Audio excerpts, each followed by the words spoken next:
Olá! Hoje vamos falar a respeito de um aspecto que ainda gera muita ansiedade nos pais, que seria a sexualidade.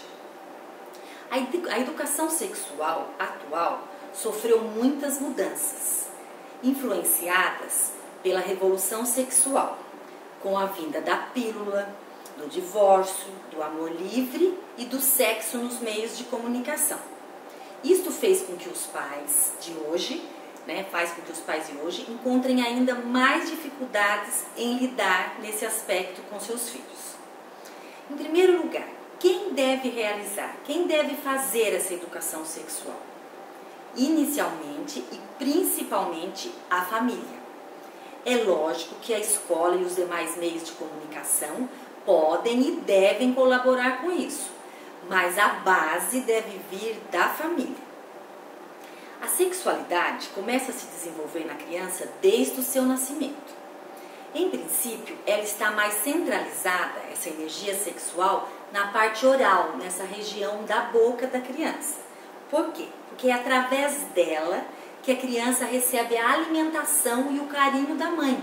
E isso lhe transmite satisfação e prazer.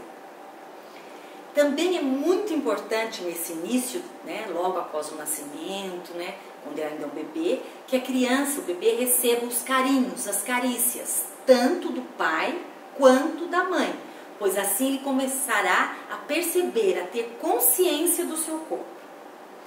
Aos poucos, a criança vai se descobrindo, e é lógico que essa descoberta envolve manipulação. Manipulação do seu corpo e também dos órgãos genitais, que é um processo normal e bastante comum.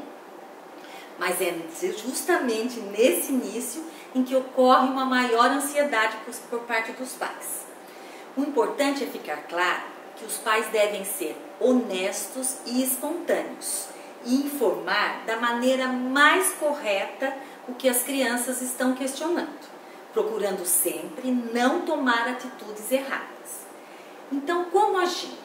Agir com naturalidade, sem reprimir, sem ameaçar, seja qual for o assunto que a criança questione ou queira discutir. E como agir diante da masturbação? Também sem ameaças.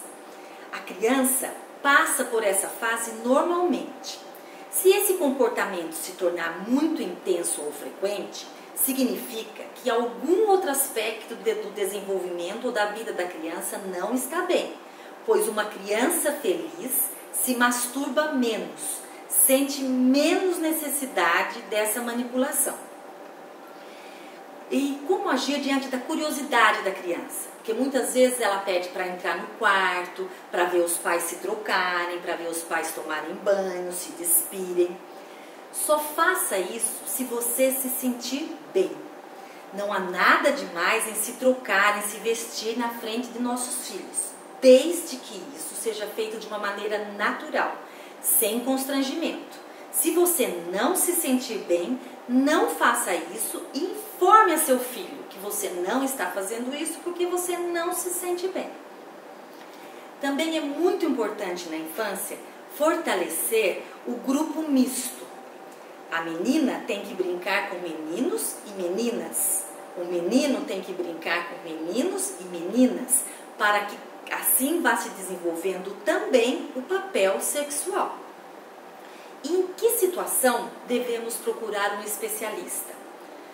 Devemos procurar um especialista toda vez que nos sentimos impotentes para lidarmos com a situação. Se, por exemplo, os pais se sentem constrangidos demais em responder às questões do filho, se sentem vergonha em tratar sobre o assunto, nada impede que busquem a ajuda de um profissional, de um psicólogo ou de uma psicóloga, que além de orientá-los, vai poder informar corretamente a essa criança ou a esse adolescente. Aí, a partir dos 11, 12 anos, começamos com a adolescência. Nesse período, além de todas essas dúvidas, aparecem também os caracteres sexuais secundários. Os pelos, os seios, a ejaculação, a menstruação, as mudanças psicológicas, que geram conflitos já que essa é uma fase de transição, onde o jovem vai estar iniciando os seus primeiros relacionamentos amorosos, os seus primeiros namoros. É fundamental nessa etapa que os pais sejam amigos e estejam sempre presentes, mas sem perder a sua autoridade. Nessa fase, a masturbação pode vir a se tornar mais frequente e deve ser encarada como uma expressão da sexualidade. É o primeiro passo para que o jovem tenha uma vida sexual normal e saudável, e como tal deve ser tratada. Os pais devem ser amigos, eles não têm necessidade de se impor. Pais amigos recebem de volta confiança e geram em seus filhos menos angústias e menos conflito. Obrigada.